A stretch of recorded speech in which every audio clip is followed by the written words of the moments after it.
Good afternoon, ladies and gentlemen. You're most welcome to your favorite show on TV, Hello Nigeria. My name is Adetola, and today on the show we'll be looking at some top trending stories, one of which is that 3.57 trillion naira has reportedly been borrowed by the federal government to fund the budget deficit. We'll be looking at this and other stories this afternoon. In addition, today is Wednesday, and you know what happens here on Hello Nigeria.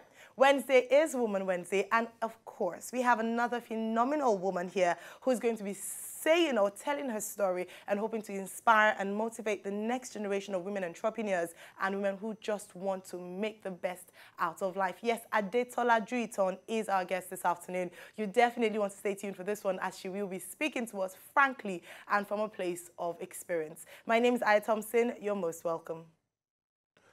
Petitioners must convince the Senate, otherwise the recall process is futile, says the Deputy Senate President Ike Ekweremadu on the recall of Senator Dino Melaye representing Kogi West constituency. A lot of analysts have described this as a move by the Senate to circumvent the political process and the constitutional process. We'll give you details of this and more during our trending stories segment of the show. I'm Benga Borowa, Hello Nigeria.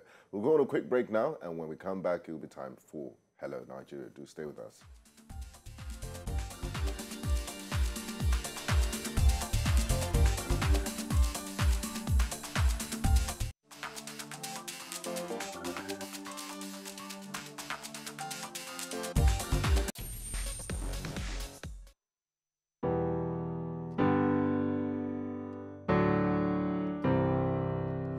Hello, Nigeria.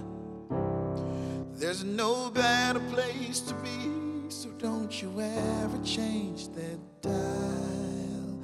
What's up, everybody? It's Kabam Zasukwa, and you're watching Hello Nigeria. Hello and welcome. You're most welcome back to Hello Nigeria this beautiful afternoon. It looks like someone said earlier on, we are repping our chairs, Winga. Yes, I'm representing the black corner and you're representing the red corner. And the red corner. So all those in favor of red, say aye. Wow. All those in favor of black, say no, aye. no, no.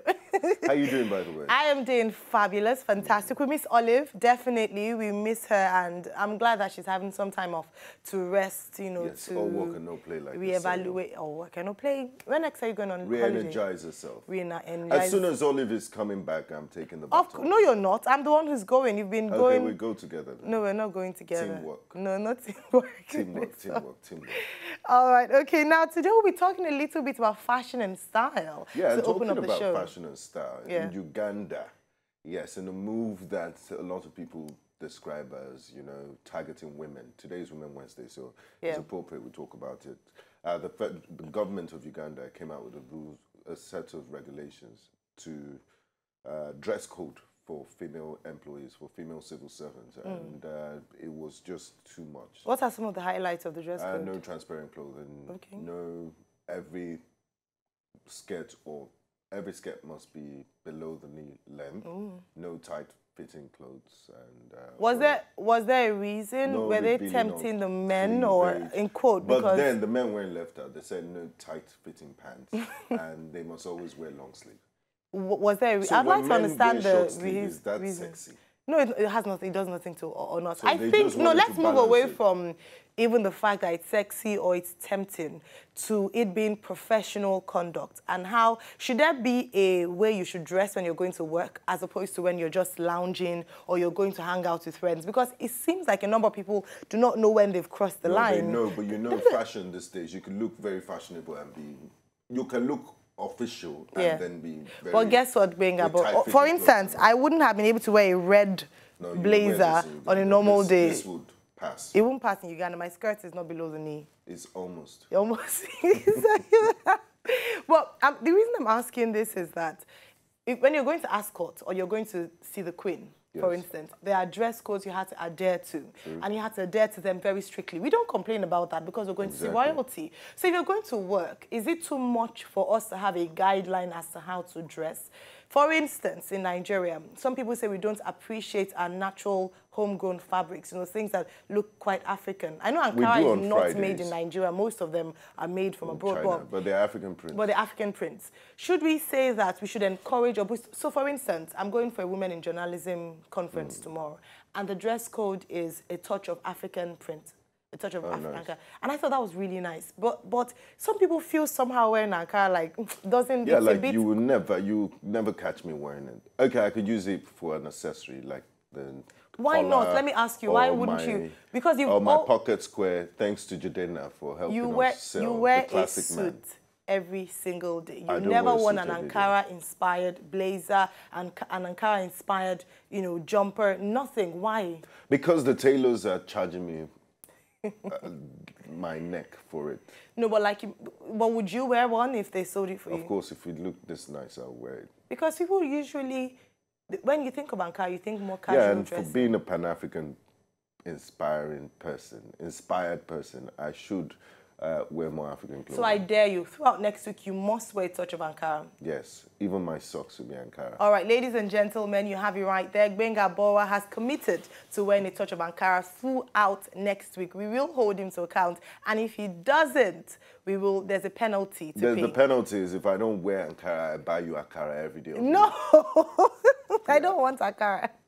But ladies and gentlemen, we're going to be looking at 21 ways you can wear your Ankara outfits. Now, some of them are not appropriate for work, but there's a way you can do it up. You can wear your camisole as Ankara. There's so many things you can do with a beautiful fabric. Woman Wednesday, we thought we could help you along and show you how you could style your Ankara in different ways. 21 styles for your viewing pleasure.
Wow, inspired. Wow. I'm sure lots of fashion designers that are watching this right now would have taken 1 or 2 tips.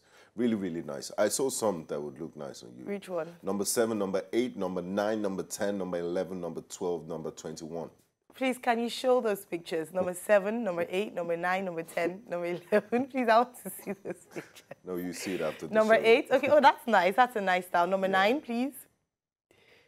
But okay, that's nice. Number 10. And number 21, please. Mind you, all of them have, what are these things called? Oh, I love number 21. I told you. Benga, you are lying. You just mentioned numbers randomly. I Gosh. Really did take notes. You didn't take notes. But why is it that? Meanwhile, I need to say something that you said while we're watching behind the scenes. Benga said, please let me see number 7. Oh, okay, that's not bad. That's the one that Benga started with. And with my mini-me, when I have a child, Ollie said she wants a girl because she wants to be able to match with her girl child. But Benga said off-air that Ankara is made for women, that it's not a manly design. Yeah, because true or false? There's not much you can do with it, but you saw the numerous designs that the female have choices.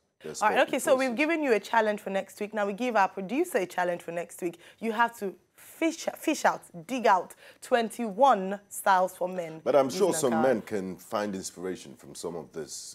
Which kind of men will find men like Hush Puppy. You know, these days, fashion is so, the lines are blurred. I saw a Thom Browne,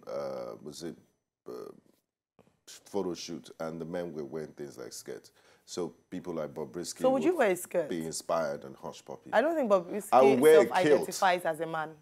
I would wear a kilt because it's very formal. All right. Yeah. It's not formal. No, it's very formal. The Scottish kilt. It's a traditional attire to wear for traditional events. Yeah, but you can wear it for dinner.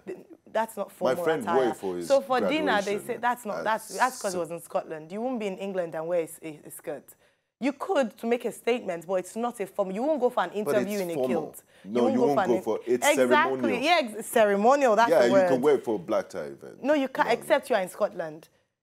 Are you sure? Yes. I don't believe you. Okay. It's a ceremonial. Are you Nicola Sturgeon? Who are you to tell me when to wear it or not?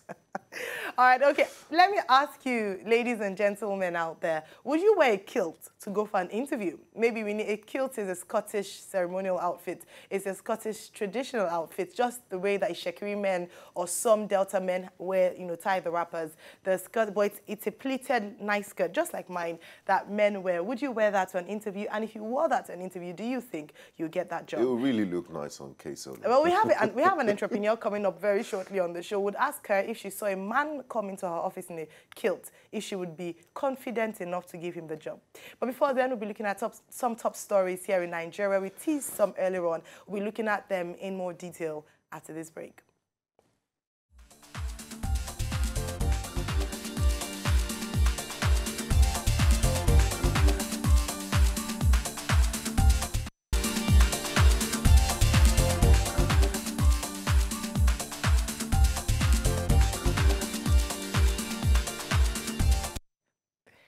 You're most welcome back. This is Hello Nigeria, and we'll be looking at some top stories here in Nigeria. Our first stop would be one I spoke about earlier on with regards to the fact that 3.57 trillion naira is said to have been borrowed in 21 months to finance the budget deficit. Now, this is according to the Minister for Finance, Mrs. Kemi Adeosun. The inquiry was addressed to the Minister under the Freedom of Information Act, sought to ascertain the specific projects that the borrowed funds were used to execute. The Minister, however, referred the inquiry to the Debt Management Office for response. Okay, and in its response, the DMO hinted that the domestic borrowing was not tied to any specific projects, but warehoused in the Consolidated Revenue Fund account with the Central Bank of Nigeria for funding budget deficit, while the foreign loans were tied to specific projects. The response from the government, signed by Director of Policy Strategy and Risk Management Department, DMO, Mr. Joe Ugwala, read in part, in the case of domestic borrowing, kindly be informed that funds raised through the issuance of FGN securities in the domestic capital market are remitted into a pool, the Consolidated Revenue Fund account maintained by the Central Bank of Nigeria for the purpose of funding the budget deficit. You know, in all of this, it's just a back and forth between the DMO and the Ministry of Finance. We still didn't get specific answers as to what projects they're spending on. But it's good to see that, you know, there are people that would make use of the Freedom of Information Act and trigger it. And it's good to see a response from... Very, very excellent. I'm really glad, because Nigerians need to be aware that there is an act that enables them or empowers them to ask questions with regards to public spending and the conduct and actions of their public servants. Now, something that was said, even though it was not specific, was the fact that the funding was used for infrastructural development and human capital development, aka, I want to guess, payment of salaries. Now, some people have argued that should we borrow money for capital expenditure and revenue expenditure, or strictly for capital expenditure?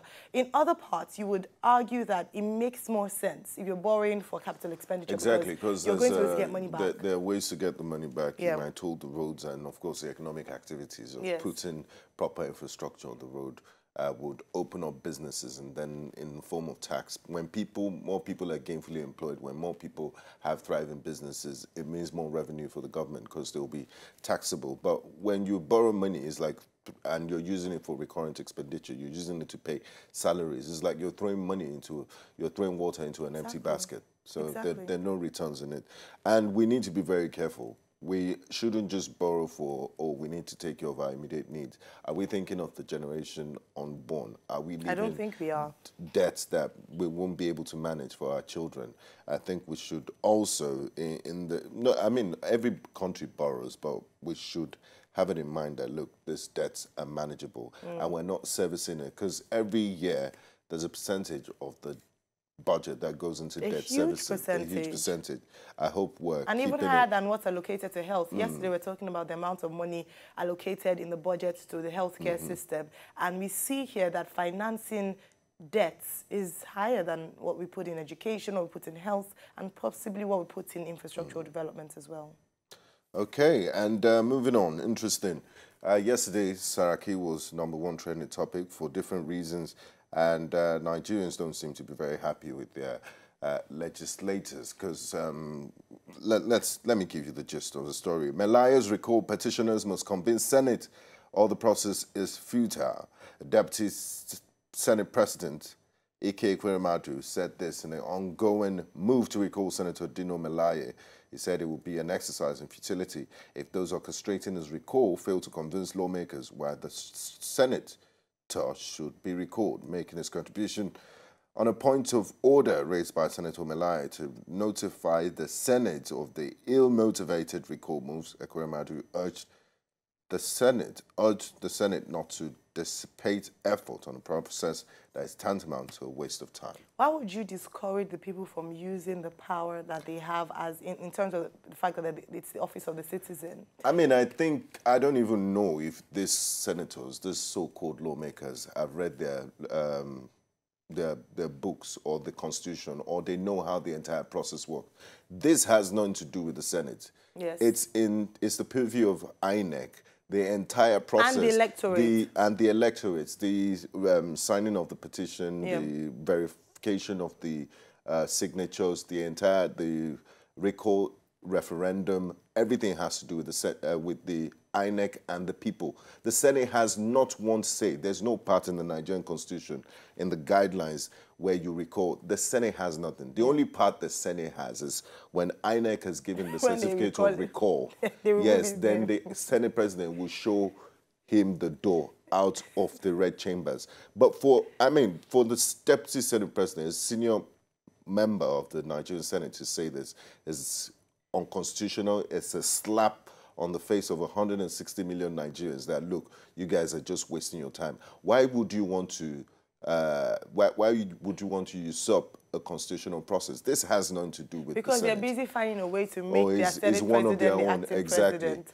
And you know, we said it yesterday. Or protecting one of their own, regardless of what his constituents They did that for Saraki. I remember when they took a retinue of senators who were meant to be doing their jobs, to face the CCT. But apart from that, looking at what we said yesterday, we were speaking about Senator Ibrahim, that it seems like a number of our representatives do not actually understand what it means to represent, do not actually understand the limits or the remits of their office. A number of them do not understand that. Because if they did, or if they had good advisors who they listened to, there's certain things or statements, there's certain things they wouldn't do, and there's certain statements they wouldn't make, because it's not part of their jobs. It's part of their jobs, as the case was yesterday. Yeah. But we have a video by the senator, the infamous Senator Dino Melaye, speaking with regards to his ongoing crisis, as it seems. This recall is not initiated by my constituents, it is by the state government, and I want to bring this attention to the attention of my colleagues that this orchestration and injustice and lies and malicious manifestation of my governor should not be entertained in any democratic. Interesting, you know, it's always funny when politicians run into trouble they always have one enemy to point the fingers at. Exactly. The governor didn't sign the petition. If they can it's your verify constituents, if they all can, the signatures. And the energy is using to waste his time and the saliva in the red chambers, he should go back to his constituents and appeal to them. Exactly. And say, look, this is what I plan to do in the next, with the rest of my term. I'm sure and please it's forgive not me, rather than exactly saying it's the work whip and up machinations sentiments of enemies. The thing is that... And it shouldn't even be discussing that. There are more pressing national issues. That's a personal issue. Nigerian you shouldn't be discussing politicians it in the chambers have of to the realize how much power the people have. I think it's something that they're not used to. And so when the people use their power, it seems like, no, who said you're in charge? I'm in charge. So yeah, and it's then, a bit I mean, that strange was for the them. audacity Yes. that exactly what you just said. That's the type of audacity the Deputy Senate President said. Who said you have a say? You're just wasting your time. You're just meant to vote for me. I mean, and this is a constitutional process. Yes. It's Anyways, quite shocking. kudos to the people of Kogi State. However, which way this pans Sometimes out at you the end ask of the if day. they are lawmakers or lawbreakers. So at the end of the day, however which way it turns out, we're really excited and glad that the constitutional rights of the people are being exercised, and we're really grateful for that. Our final stop this afternoon will be with the fact that a federal high court in Abuja has ordered an interim forfeiture of the sums of 500 million naira and $500,000 said to have been looted from the Paris Club funds made by the federal government in favor of the 36 states of the Federation. And this comes back to one issue that the lawmakers have been discussing lately, the bill to pardon looters of the Treasury. You give about 50% back and they have a bargain, you have a plea bargain deal, 50%. And they grant you amnesty. But they say that money is going into specific projects like infrastructure and agriculture, and then you'll be free from persecution. Only on the grounds that it has to do with national security or identity will be covered and all of that. So we already have a situation where it's very easy for people to steal. You don't have things that would discourage them. I mean, look at the amounts we're talking about here, 500 million naira and $500,000. And then you want to legalize theft. I mean, that's what it is. And this bill has passed its first reading in the House of Representatives. A federal high court in Abuja has ordered an interim forfeiture of the sums of 500 million naira and $500,000 said to be looted from Paris Club refunds made by the federal government in favor of the 36 states of the Federation. The sums of money said to have been recovered from two firms, First Generation Mortgage Bank Limited and Gosh Project Limited, were allegedly linked to the governor of Zamfara State and chairman of the Nigerian Governors Forum, Abdulaziz Yari. Now, according to reports, Yari actually used some of the money to build a hotel in Lagos. So sometimes you walk into these very prestigious hotels. It's your money and my money that is at work, that you are paying money to spend your money. And what is shocking is there's so many out-of-school kids. There's so many people that are hungry. And the poverty in Zamfara State is, I mean, the standard of living is really poor. And then one man, is it that Nigerians don't have if you don't have the fear of the Constitution, at least have the fear of God in your heart. Why do people do this? And what makes it very easy for people to steal? Those are questions we because, need to Menga, ask. you just mentioned it, when you give or when you pass a bill in its first reading to say that you can keep 50% of what you have stolen. If I'm a public office holder, if I think of the fact that if I steal 1 billion naira, I give you back 500 million, that's profit for me. As a businesswoman, that is certainly profit for me. We must make it more difficult, more unattractive for people to steal public funds if we're going to see any progress in this light. All right, that's all we're taking this afternoon on Trending Stories. Don't forget to do this every single weekday from Monday to Friday here on Hello Nigeria, where we take top stories in and around Nigeria. Right now, we're going on a quick break, and when we come back, our top story we'll be looking at and we'll be featuring our guest for today, Woman Wednesday, Adetola Juyitan, is going to be on a hot seat this afternoon. Stay tuned.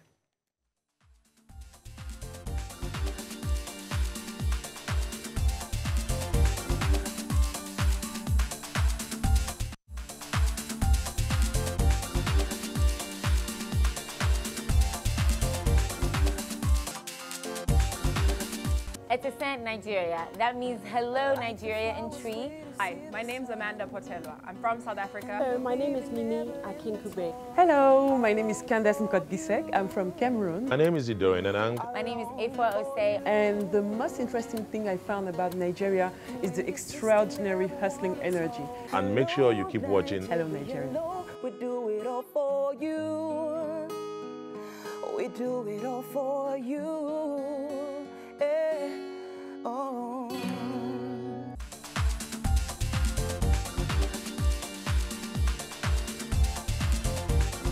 And you are most welcome back. As promised, we have our guest in studio and we will be speaking to her for the next few minutes. Our guest this afternoon is the first of 5 children and the only daughter of a businesswoman mother and a chartered accountant's father. She attended the prestigious Lincoln University in the United States, where she obtained a master's degree in business administration, but started right here in Nigeria at the Adetola University, now Ekiti State University, where she graduated in 2001 with a bachelor's degree in accounting. Her hard work and relentless commitment to service has won her many laurels, including Transformational Manager of the Year Award in 2015 and also several outstanding recognition for her performances. She's attended several training and is a certified John Maxwell trainer. She is presently the founder and CEO of Glitz Group, which includes Glitz Event Center, Glitz Entertainment and Promotions Company, Garages, Business Services, and also founded Ensemble Designs. She's a woman of many talents, definitely a woman to watch, and she is Adetola Juyitan, our Woman Wednesday for this afternoon. Thank you very much for coming. Thanks for joining us on the show. Thank you for having me. Hello Nigeria. Your resume is very, very impressive. I mean, the reason why I had to talk about your family background is that they say something about girls, particularly when they are the firstborn, and then you happen to be the girl amongst many boys. Already, if you're the firstborn, there's a sense of responsibility on you that tells in different areas, and then you're now the only girl. You know, they say girls are more industrious, are made to do the multitasker. So even in the family setting, you are seen to do a lot. How did growing up in that from that perspective help you to be the woman that you are today? Okay, well, good afternoon again. I would say I wasn't born with a silver spoon, so let me make that very clear. So it wasn't a case of everything was all rosy and all of that. I have a very strict mother, so who made you understand that you're the woman? Therefore, irrespective of what the men do in the house, it's still your responsibility to take care of every one of them. So like you said, the sense of responsibility had always been there. I'd always been responsible for my siblings. So by default, I mean, a lot of things just sort of sat on my head, if you get what I mean. So, yeah, things were not also rosy. So at different times, I had to take on holiday jobs. I had to do things, not because I wanted to, but 2 things. My dad always said, if you worked for the money, and had to pay for stuff from your money, it gives you a sense of knowing that making money wasn't easy. That's value of money. The value of money. Fantastic. Yes. Then secondly, I just had to help with certain things at home. I had to help my parents, you know, take some burden off them. So all of that had sort of shaped where I am today. Where you are today. Now let's fast forward to post your first degree. You have a degree in accounting, and then you had a good stint in the banking industry. Right. When you were in the bank, I mean, you could have gone as high as you wanted to. Right. What made you make that decision that, look, I might not be reaching my full potentials here. I want to do more. Okay. And have you always been a restless soul? How did you know that? I was just going to say I'm very restless. So I didn't think I could do 14 years in banking. So I think I knew from my 5th year that I knew clearly what I wanted to do. I was too restless. And that's why I had to be in marketing, because I had to always go out. I couldn't sit in one place. And it's still the case. So, and that's why I do what I do, because it has to be something very energetic, something that requires a lot of, you know, work and Activity. stuff. Activity. That's me, actually. You know, so people laugh when I say it, but I was never really passionate about banking. Wow. And you spent all 14 those years there. years. And Exactly. you did very well. Exactly. there. I was going to say, and you So did I really have a well. mentor who tells me all the time that if we're sure that this is not where you want to be, Adetola, don't be too comfortable. You're getting too comfortable. So I think I'm generally a very passionate person. If I sell pure water, I'm going to be you find passion in my selling pure water. That's just me. So you found that in my banking career because my name is on it. I'd rather not take the job. If I take it, then be rest assured that you get the best of me on it. So, and that was just it. It had nothing to do with me loving what happened. I love what it was you a lot said of stress. with regards to passion and the fact that it wasn't even something that was your natural, It didn't come naturally. but you did it and you did it excellently. I mean, look at the awards you won whilst you were working. It was there. a lot of And you were a bank manager before you left the bank. Yes, I left when I was the branch manager. That's a difficult place to live. Yes. Because you're making a lot of money. You've built your contacts over the years, but you decided to start business. Would you say this is now your comfort? She left not after she had built marquee events. There was nothing. So you hadn't... I left before because I realized that there would never be the best time.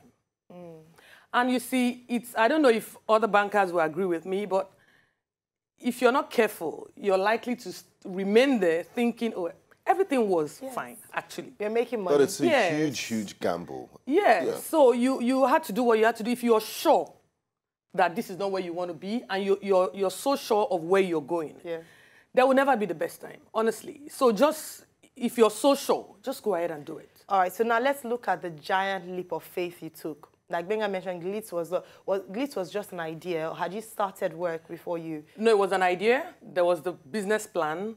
But let me also say that at the time I left, I'd finally gotten an investor that I'd been looking for years. So it wasn't a complete blind... But that's important to say because there's some women who are watching you right now, and even men, let's not leave out the men, but obviously today's Woman Wednesday, who have an idea, who are stuck in a job that they're doing well, but they feel that there's more for me because I want to do more. They're waiting for capital. Yeah, so they don't have to leave. So what were the steps you took to leave in that comfort zone, to jump in, taking that leap off the cliff? Okay, so one of the things I noticed was everyone I talked to wanted to see what I was talking about. So the first thing is it has to be written down. So I had to put together a detailed business plan. Any investor wanted to see, if I put in this, what am I going to get? What's in it for me? So for as long as I kept talking about it, nothing happened until I put it down on paper. And then with every conversation with any investor, it became clear to me questions to expect.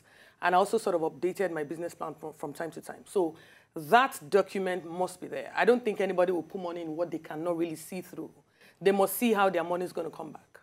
Let's be honest. So I had to put that together, and then I didn't limit myself to... Good thing about banking was that it gave me, like you said, the connect to several people. So I built a good network, and I must be honest. But again, I think what helped me was the commitment to the job. Because one of the people that invested in the business today told me years back that should you decide to start a business in future, be kind enough to give me a call. If you're this committed about, you mentioned 2 names, so person's job, then I wonder what you do with yours. And so when I started looking, I kept the card and I went back to him. He wasn't in the country. He gave me the date that he would arrive and we started a conversation. Wonderful. And today we're here. Wonderful. So again, I think because of what he saw when I was the first bank that I worked. All right. Now let's talk about the challenges of starting a business. You've taken the leap of faith. You finally mustered the courage, found an investor, tick, then you start the business. Now, we've spoken to a number of entrepreneurs, and they talk about what it takes to start and run a business. And the kind of business you're running in terms of the entertainment sphere, your marquee, your hall, your event center, managing artists. Then the Nigerian factor. It's very competitive. So what were the challenges you faced when you started, and how did you overcome some of those challenges? Okay, well, I think the first was setting up the place at all, getting the right people to work. You have a picture of what you want to set up, but every other person thinks, oh, this is how we do it.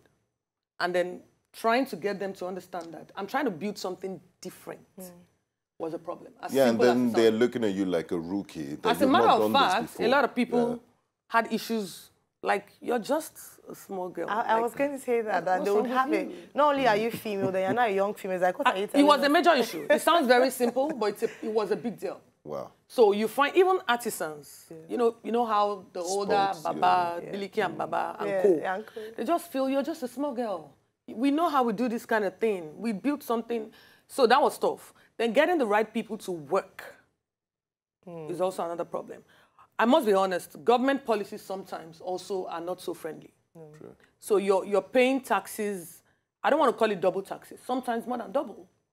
And then when you complain or you write officially to the appropriate authorities to complain, people are like, oh, event center, people have money now, just pay. You know, so nobody's really addressing, and this is not peculiar to me, actually. Nobody's really addressing the issue. So people just feel a lot of things, a lot of policies are not friendly.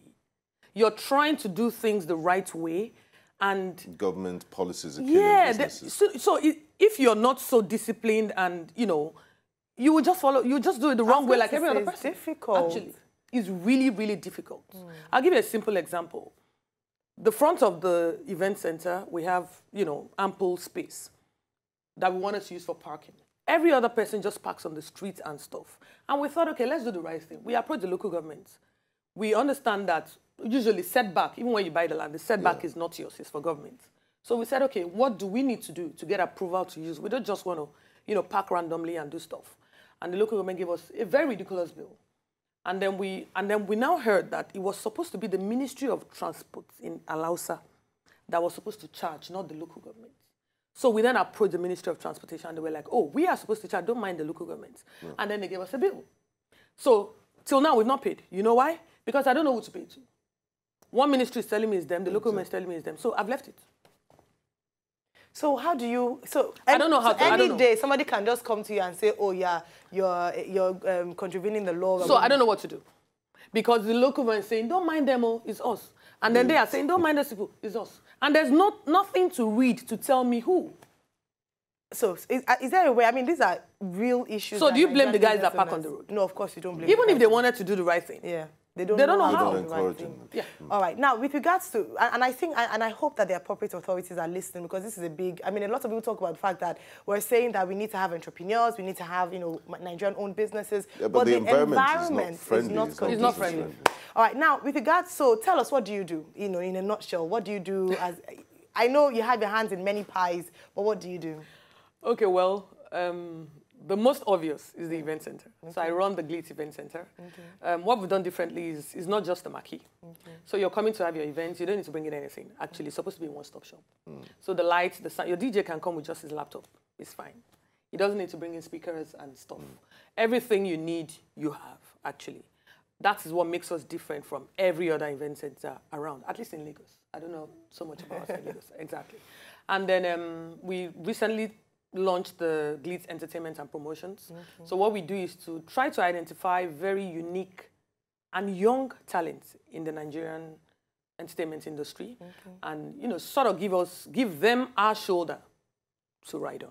All right, so because we realize that, I mean, like one of our sponsors said yesterday, talent without funding in Nigeria is as good as nothing. Yes, very true. So we just thought, and we've identified one that we're working with already now. Yes. And so, I mean, it's already giving him a lot of leverage that he didn't have before now. Well so done. that's what we're trying to do, just pick out the very young ones. I was going to ask you how business is, but business is fantastic. You guys make a killing every other weekend. That's what allows people to say all the time.